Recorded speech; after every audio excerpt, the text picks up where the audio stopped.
Hi hello friends, இன்னி வீடியோவில் என்ன பார்க்க போகிறோம் அப்படின்னு பார்த்தோன்னா, தமிழ் பணி தொடர்பான செய்திகள் அப்படிங்கிறதுக்கு கீழே நிறைய ஊவேசா, மீனாட்சி சுந்தரனார், லக்மணனார் இவங்களை பற்றிலாம் நமக்கு வந்து எக்ஸாம் பாயிண்ட் ஆஃப் வியூவில் கேட்க போகிறாங்க.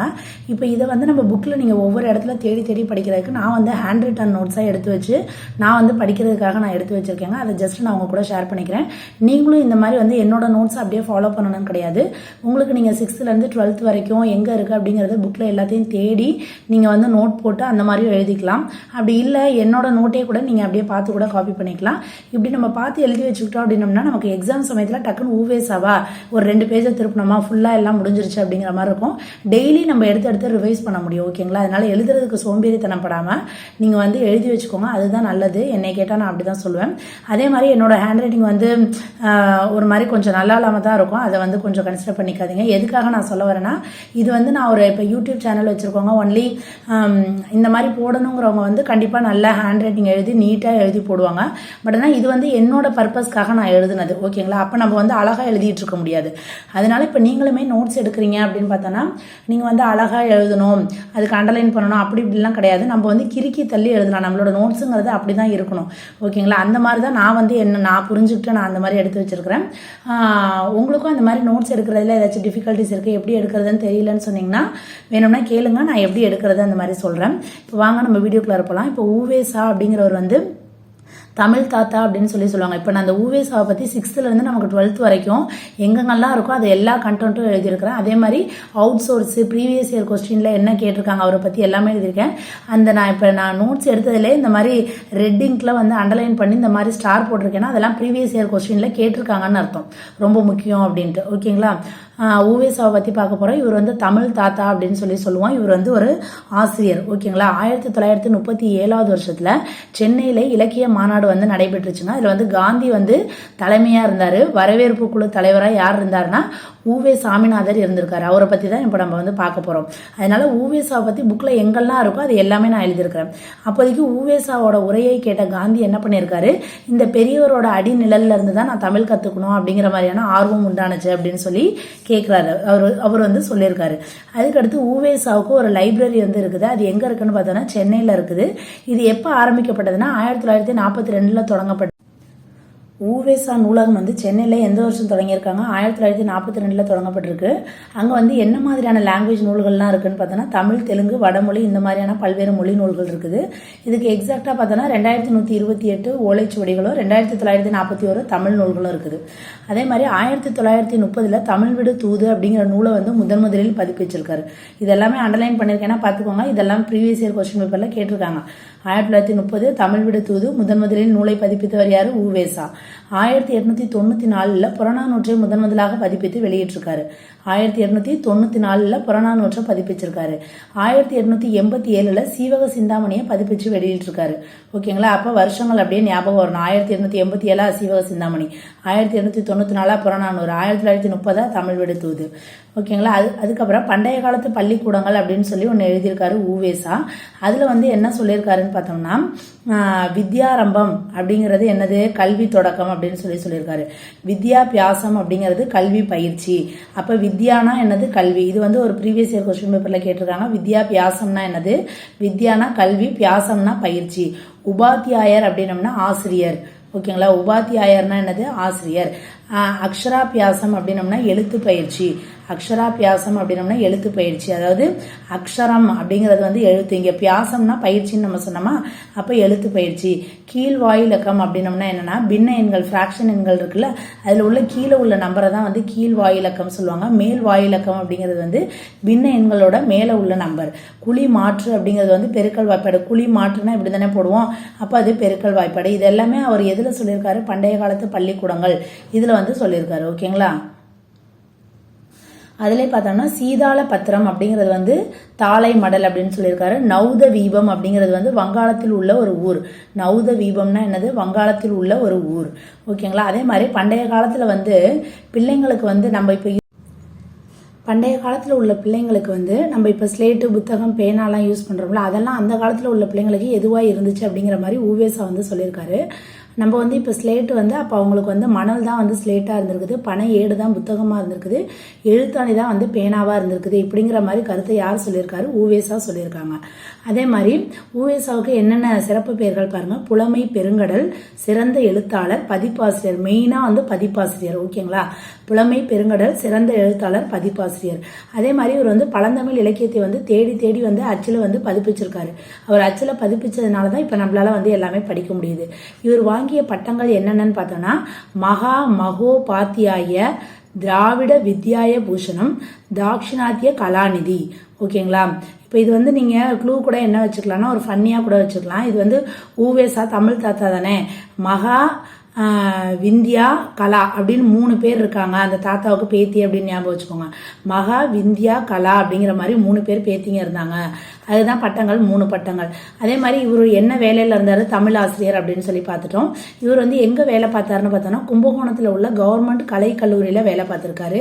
அது இல்லாமல் சென்னையில் வந்து மாநில கல்லூரி, ஓகேங்களா, சென்னை மாநில கல்லூரியில் வேலை பார்த்துருக்காரு. கும்பகோணம் அரசு கலை கல்லூரி, சென்னை மாநில கல்லூரியில் வேலை பார்த்துருக்காரு.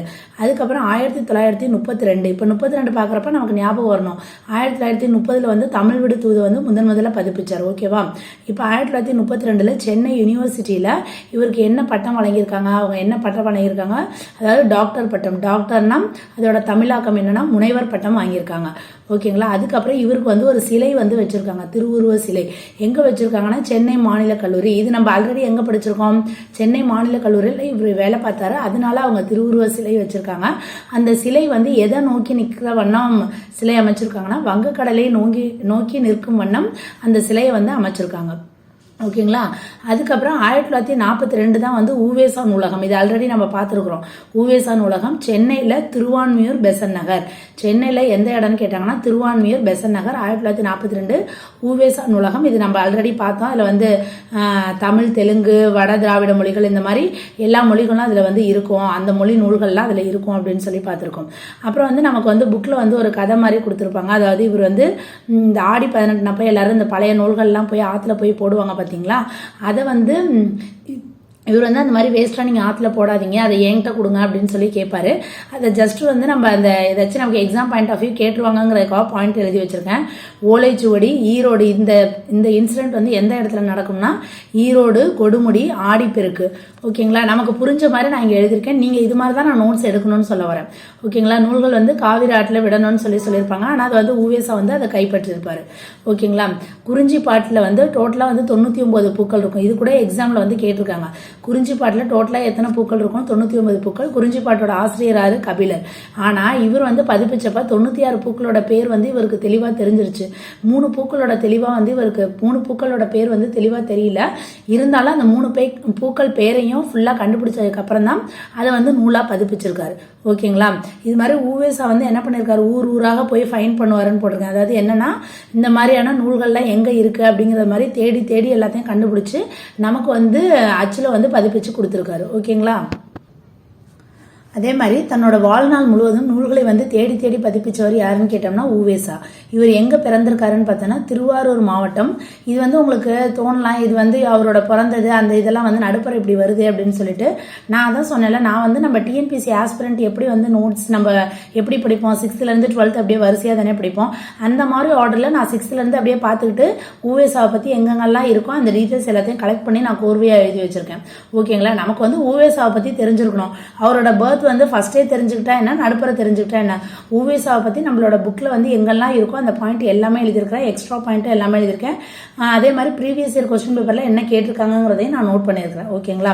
அதனால இதை பார்த்துக்கோங்க. இவர் வந்து எங்கே பிறந்திருக்காருன்னு பார்த்தோன்னா திருவாரூர் மாவட்டத்தில் பிறந்திருக்காரு. திருவாரூர் மாவட்டத்தில் உத்தமதானபுரம் அப்படிங்கிற ஊரில் வந்து பிறந்திருக்காரு. இந்த உத்தமதானபுரம் எங்கே இருக்குன்னா கும்பகோணத்துக்கு பக்கத்தில். இப்போ கும்பகோணம் பற்றி ஆல்ரெடி இவருக்கு நம்ம என்ன படித்தோம்? கும்பகோணத்தில் இவர் வந்து வேலை பார்த்தாரு.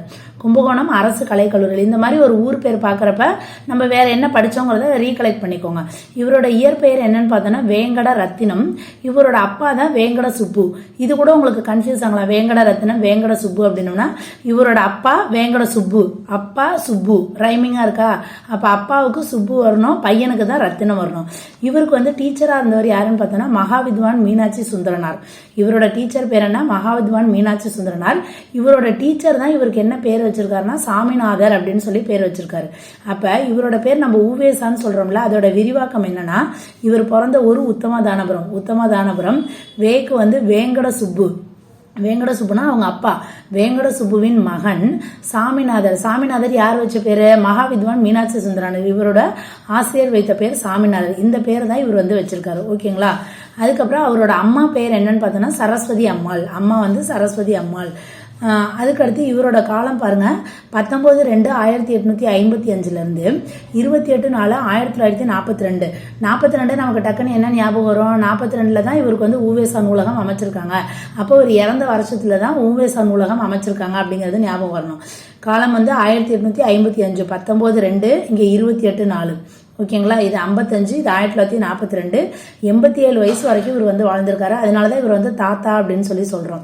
இவர் வந்து தன்னோட வாழ்க்கை வரலாறு வந்து நூலா வந்து எழுதியிருக்காரு. அதுக்கு பேர் என்னன்னா என் சரிதம். அதாவது வாழ்க்கை வரலாறு நூல்னா வந்து சுயசரிதை நூல் அப்படின்னு சொல்லி சொல்லுவாங்க. இங்கிலீஷ்ல பயோகிராஃபி அப்படின்னு சொல்லுவாங்க பாத்தீங்களா? அது வந்து இவரோடது என்னன்னு பார்த்தோன்னா என் சரிதம். இது வந்து எந்த இதழில் வெளிவந்துச்சு அப்படின்னு பார்த்தோன்னா ஆனந்த விகடன் அப்படிங்கிற இதழில் வந்து வெளிவந்திருக்குது. அதே மாதிரி ஊவேசா வந்து தமிழுக்காக இவ்வளவு பணிகள் பண்ணியிருக்காருல, இவரோட பணிகளை பாராட்டிய வெளிநாட்டு அறிஞர்கள் யாருன்னு பார்த்தோன்னா ஜியு போப்பும் சூலியல் வின்சோனும். அதுக்கடுத்து நடுவண் அரசு இருக்கு பாத்தீங்களா? நடுவண் அரசு 2006 இவருக்கு அஞ்சல் தலை வெளியிட்டிருக்காங்க. நடுவண் அரசு இவருக்கு வந்து 2006 வந்து அஞ்சல் தலை வெளியிட்டிருக்கு. இந்த 2006 கூட நம்ம ஞாபகம் வச்சுக்கலாம். இவர் வந்து இந்த ஆடி 18 ஆத்துல போய் அந்த பழைய புக்கெல்லாம் போடுறேன்னு சொன்னாங்களா, அதை வாங்கி தானே இவர் எல்லாம் நூலா பதிப்பிச்சாரு. அப்ப ஆத்துல போடுறது அப்ப 2006 அப்படின்னு ஞாபகம் வச்சுக்கலாம். இந்த மாதிரி ஃபன்னியா உங்களுக்கு என்ன தோணுதோ அதை வந்து ஞாபகம் வச்சுக்கோங்க. எனக்கு ஏதாச்சும் ஷார்ட்கட் தெரிஞ்சுன்னா அதை நான் அவங்க கூட ஷேர் பண்ணிக்கிறேன். ஓகேங்களா? அதுக்கப்புறம் ஊவேசாவோட நினைவு இல்லம் எங்க கட்டியிருக்காங்க? உத்தமதானபுரம். ஏன் அங்க கட்டியிருக்காங்க? அவர் பிறந்த இடம் வந்து உத்தமதானபுரம். அதனால அங்க வந்து நினைவு இல்லம் வந்து கட்டிட்டாங்க. ஊவேசா வந்து பதிப்பித்த நூல்கள் எவ்வளவுன்னு பார்த்தோன்னா 80க்கும் மேற்பட்டதுன்னு சொல்லுவாங்க. நம்மளோட புக்ல வந்து கரெக்டா 80ன்னு சொல்லியிருப்பாங்க. அப்ப 80ங்கிறப்ப நமக்கு இன்னொன்னு என்ன ஞாபகம் வரும்னா, அவர் எத்தனை வருஷம் வரைக்கும் உயிர் வாழ்ந்தாரு? 87 வருஷம் வரைக்கும் உயிர் வாழ்ந்தாரு. இங்க 80ன்னு சொல்லி வருது. இப்போ ஊவேசா பதிப்பித்த நூல்கள் பார்த்தோம் அப்படின்னம்னா 80ங்கிறப்ப அது என்னன்னு சொல்லி பார்க்கலாம். ஃபர்ஸ்ட் எடுத்தோன்னா 8 தொகை 10. 8 தொகையில 8 நூல், 10 பாட்டுல 10 நூல், சீவக சிந்தாமணி, சிலப்பதிகாரம், மணிமேகலை, இது எல்லாத்துலயும் ஒவ்வொரு நூல் பதிப்பிச்சிருக்காங்க. ஓகேவா? 8 தொகை 10 பாட்டு 8 10 தெரியும். சிலப்பதிகாரம், மணிமேகலை இரட்டை காப்பியங்கள், அதுல ஒண்ணு. சீவக சிந்தாமணி ஆல்ரெடி நம்ம படிச்சோம், ஞாபகம் இருக்குங்களா உங்களுக்கு? 1887. ஓகேங்களா? 1887. சீவக சிந்தாமணி எப்ப பதிப்பிச்சாங்க? 1887. ஓகேங்களா? சிலப்பதிகாரம், மணிமேகலை, இதுலலாம் ஒவ்வொன்று. அதுக்கப்புறம் வந்து புராணங்கள்ல வந்து 12 பதிப்பிச்சிருக்காங்க. உலா 9, கோவை தூது 6, வெண்பா நூல்கள் 13. ஓகேங்களா? உலா போறாங்க, நயன்தாரா உலா போறாங்க அப்படின்னு ஞாபகம் வச்சுக்கோங்க. கோவை தூது அப்படின்னம்னா கோவை சரளா வந்து தூது போறாங்க ஒரு ஆறை கடந்து. கோவை சரளா தூது போறாங்க ஒரு ஆறை கடந்து. ஓகேங்களா? அதுக்கடுத்து பார்த்தோன்னா புராணங்கள் 12th படிக்கிறப்ப தான் நம்ம எல்லா புராண கதையும் பேசுவோம் அப்படிங்கிற மாதிரி ஞாபகம் வச்சுக்கோங்க. அதில் வந்து வெண்பா நூல்கள் 13, புராணங்கள் 12, அதில் வந்து வெண்பா வந்து 13 அப்படின்னு ஞாபகம் வச்சுக்கோங்க. இந்த மாதிரி நமக்கு க்ளூ ஏதாச்சும் ஃபன்னியாக ஏதாச்சும் வச்சுக்கிட்டா தான் நமக்கு வந்து மைண்டில் வரும். அதுக்காக நான் சொல்கிறேன். அதுக்கடுத்து பாருங்கள், அந்தாதி வந்து 3. அந்தாதி என்னது? 3. அதுக்கடுத்து வந்து பரணி, மும்மணிக்கோவை, இரட்டை மணிமாலை. பரணி, மும்மணிக்கோவை, இரட்டை மணிமாலை, இது ஒவ்வொன்றுத்துலேயும் 2. ஓகேங்களா? பிற பிரபந்தங்கள் 4. இது எல்லாத்தையும் நீங்கள் ஆட் பண்ணி பார்த்தீங்கன்னா இப்போ 80ன்னு வரும். அதுதான் ஊவேசா பதிப்பித்த நூல்கள் 80ன்னு சொல்லியிருக்காங்க. 87 வயசு அவர் வந்து வாழ்ந்திருக்காரு, அதை ஞாபகம் வச்சுக்கோங்க. சீவக சிந்தாமணி அவர் எப்போ பதிப்பிச்சாரு? 1887. இது கூட ஞாபகம் இருக்கு பாருங்க. இந்த 87, 1887, 87 வருஷம் அவர் வந்து உயிர் வாழ்ந்திருக்காரு. அந்த இதை ஞாபகம் வச்சுக்கலாம் நம்ம. ஓகேங்களா? அதுக்கடுத்து பாருங்க, யார் காப்பார் அப்படின்னு சொல்லிட்டு தமிழெண்ணை ஏங்கிய போது நான் காப்பேன் அப்படின்னு எழுந்தவர் யாருன்னா ஊவேசா. ஓகேங்களா? தமிழெண்ணையே வந்து ஏங்குதுங்களாம். அதாவது யார் காப்பார் அப்படின்னு சொல்லிட்டு தமிழெண்ணை ஏங்கிய போது நான் காப்பேன் என்று எழுந்தவர் யாருன்னு பார்த்தோன்னா ஊவேசா. ஓகேங்களா? இவர் வந்து இப்போ இவரோட டீச்சர் யாரு? மகாவித்வான் மீனாட்சி சுந்தரனார். அவர் வந்து எங்க ஊவேசாவோட டீச்சர் யாருன்னு பார்த்துருக்கோம், மகாவித்வான் மீனாட்சி சுந்தரனார். அந்த மகாவித்வான் பார்த்தோம்னா எங்க வந்து ஆதின தலைவராக வேலை பார்த்தாருன்னா திருவாவடுதுறை ஆதீன தலைவராக அவர் வேலை பார்த்த சமயத்தில் தான் இவரோட ஸ்டூடெண்ட் ஊவேசாவை அங்கே பார்த்துருக்காரு. அங்கே வந்து இவருக்கு டீச்சராக இருந்திருக்காரு. ஓகேங்களா, டீச்சர் எங்கே வேலை பார்த்தாரு? திருவாவடுதுறை ஆதீன தலைவர். அப்போ தான் வந்து ஊவேசாவை மீட் பண்ணி அவர் வந்து ஸ்டூடெண்ட்டாக மாறி இருக்காரு, இவர் டீச்சராக வேலை பார்த்துருந்துருக்காரு. அதே மாதிரி மதுரையில் வந்து 4ஆம் தமிழ் சங்கம் நிறுவப்பட்டிருக்குது. மதுரையில் எத்தனாவது தமிழ் சங்கம்? 4வது தமிழ் சங்கம் நிறுவப்பட்டது. இப்போ இதை நிறுவுவதற்கு வந்து யார் தலைமையில் இந்த 4வது தமிழ் சங்கம் நிறுவனாங்கன்னா பாசுகர சேதுபதி மன்னன் அப்படிங்கிற ஒரு மன்னன் தலைமையில், பாண்டித்துறை அவங்களோட மேல்பார்வையில் நிறைய பேர் வந்து இதுக்கு ஹெல்ப் பண்ணியிருக்காங்க, இந்த தமிழ் சங்கம் உருவாகிறதுக்கு. அது யாருன்னா பரிதிமார் கலைஞர், ஊவேசா, ராகவனார். ஓகேங்களா, எதுக்காக இப்போ இந்த பாயிண்ட்டை படிக்கிறோம்னா இதில் ஒருத்தர் யார் இருக்காரு? ஊவேசா. அதுக்காக தான் இதை படிக்கிறோம். மதுரையில் 4ஆம் தமிழ் சங்கம் நிறுவப்பட்டது. யாரோட தலைமையில்? பாசுகர சேதுபதி மன்னன் தலைமையில். யாரோட மேற்பார்வையில்? பாண்டித்துறையோட மேற்பார்வையில். இதுக்கு ஹெல்ப் பண்ண பேராசிரியர்கள் யாராரு? பரிதிமார் கலைஞர், ஊவேசா, ராகவனார். ஓகேங்களா, அதே மாதிரி பண்டைய கால இலக்கியங்களை வந்து மீட்டு எடுக்கிறதுக்கு பாடுபட்டவங்க. ஏன்னா அந்த ஏடுகளில் இருந்ததெல்லாம் எடுத்து என்ன பண்ணியிருக்காரு? ஓலைச்சுவடியில் உள்ளதெல்லாம் எடுத்து நமக்கு பதிப்பிச்சு கொடுத்தவர் ஊவேசா. இது இல்லாமல் இன்னொருத்தர் யாருன்னா சி. லக்வனானார். 2 பேர். ஓகேங்களா, அதே மாதிரி 20ஆம் நூற்றாண்டின் தொடக்கத்தில் தமிழுக்கு தொண்டு ஆற்றியவர்களில் சிறப்பானவர் யாருன்னா ஊவேசா. ஏன் 20ஆம் நூற்றாண்டின் தொடக்கத்தில்னு சொல்கிறாங்கன்னா இவர் வந்து 1942 வந்து இறந்துட்டார். ஓகேங்களா, அப்போ அவர் வந்து கிட்டத்தட்ட 1930 வந்து எப்படி சொல்கிறது, 1930 தமிழ் விடு தூதெல்லாம் பதிப்பிச்சார் பார்த்தீங்களா, அந்த மாதிரி சமயம். இப்போ இந்த மாதிரி 20ஆம் நூற்றாண்டுனா என்ன அர்த்தம்னா 1900 2000 வாழ்ந்திருப்பாங்க பார்த்தீங்களா, இதை வந்து 20ஆம் நூற்றாண்டுன்னு சொல்லுவாங்க. இப்போ நம்ம வாழ்ந்துகிட்டு இருக்க நூற்றாண்டு வந்து 21ஆம் நூற்றாண்டு. இது வந்து எனக்கு ரொம்ப கன்ஃபியூஷனாக இருக்கும், ஆனால் வந்து ரொம்ப ஈஸி தான். 20ஆம் நூற்றாண்டுன்னு கொடுத்தாங்கன்னா எது வரைக்கும் அப்படின்னோம்னா 2000 வரைக்கும். 21ஆம் நூற்றாண்டுனா 2100 வரைக்கும்னு அர்த்தம். அப்போ 20ஆம் நூற்றாண்டில் தமிழுக்கு தொண்டாற்றியவர்களில் சிறப்பானவர் யாருன்னு பார்த்தோன்னா ஊவேசா. அதே மாதிரி நமக்கு வந்து ஸ்கூல் புக்கில் வந்து 80 இது வந்து பதிப்பிச்சிருக்காருன்னு சொல்லியிருக்காங்க. ஆனால் அவுட் சோர்ஸ்லலாம் நான் பார்க்குறப்ப 90 இது வரைக்கும் பதிப்பிச்சிருக்காங்க அப்படிங்கிற மாதிரி கொடுத்துருக்காங்க. அதே மாதிரி அதாவது 3000க்கு மேலே என்ன பண்ணியிருக்காரு? ஏட்டுச்சுவடி, இந்த கையெழுத்துப்படி இதெல்லாம் வந்து சேகரிச்சிருக்காராம். இதெல்லாம் நம்ம வந்து எக்ஸாம் பாயிண்ட் ஆஃப் வியூ தேவை கிடையாது, ஜஸ்ட் இது வந்து தெரிஞ்சு வச்சுக்கோங்க, அவ்வளோதான்.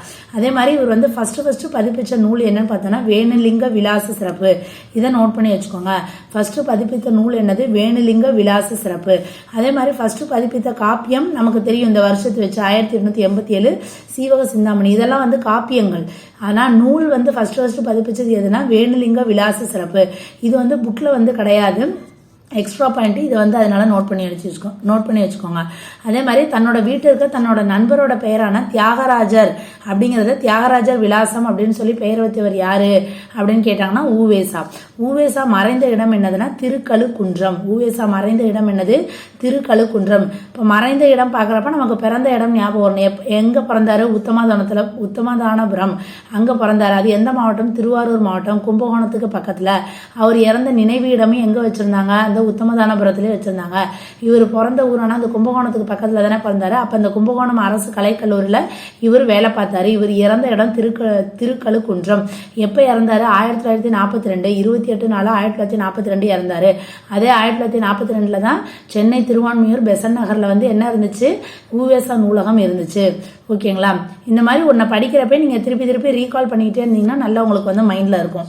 ஓகேங்களா, இப்போ ஊவேசாவை பற்றி எல்லா பாயிண்ட்டும் நான் வந்து சொல்லிட்டேன். இது இல்லாமல் எக்ஸ்ட்ரா பாயிண்ட்டும் நான் எழுதியிருக்கிறேன், அதுவும் நான் உங்களுக்கு சொல்கிறேன் பாருங்கள். அதாவது இவர் எழுதிய இம்பார்ட்டன்ட் உரைநடை நூல்கள் என்னென்னு பார்த்தோன்னா சங்ககால தமிழ், பிற்கால தமிழ், புதியதும் பழையதும், புதியதும் உள்ள புதியதும் பழையதும் உரைநடை நூல்கள் இம்பார்ட்டன்டானது எழுதியிருக்காரு. இது வந்து எக்ஸ்ட்ரா கண்டென்ட் நான் வந்து பார்த்தேன், சரின்ட்டு அதை இதில் வந்து நோட் பண்ணி வச்சுருக்கேன். இது மாதிரி தான் நீங்களும் ஊவேசா நோட்ஸ் எழுதுறப்ப நீங்கள் எங்கேயாவது ஊவேசாவை பற்றி ஏதாவது கேள்விப்படுறீங்கன்னா அது அப்படியே இந்த இடத்துல எழுதி வச்சுக்கணும். சங்ககால தமிழ், பிற்கால தமிழ், புதியதும் பழையதும், இதெல்லாம் வந்து இவரோட இம்பார்ட்டன்டான உரைநடை நூல்கள். இன்னொன்று பார்த்தோம் அப்படின்னம்னா புறப்பொருள் வெண்பா மாலை அப்படிங்கிற நூலை வந்து பதிப்பிச்சவர் யாருன்னா ஊவே சாமிநாதர். புறப்பொருள் வெண்பா மாலை புறநானூறுன்னு நூலை பதிப்பிச்சாரு. அது எப்போ? 1894. அது எப்போ பதிப்பிச்சிருக்காரு? 1894 புறநானூரை பதிப்பிச்சாரு. நமக்கு புறப்பொருள் வெண்பா மாலையை பதிப்பிச்சவரும் ஊவே சாமிநாதர் தான். இந்த புறப்பொருள் வெண்பா மாலையோட ஆசிரியர் வந்து ஐயனாரிதனார். அதை பதிப்பிச்சவர் வந்து ஊவே சாமிநாதர். ஓகேவாங்க, இப்போ ஊவே சாமிநாதரை பற்றி எல்லா டீட்டெயில்ஸும் நான் உங்களுக்கு இந்த வீடியோவில் கொடுத்துட்டேன். அடுத்து ஒரு நல்ல வீடியோவில் பார்க்கலாம். பாய்.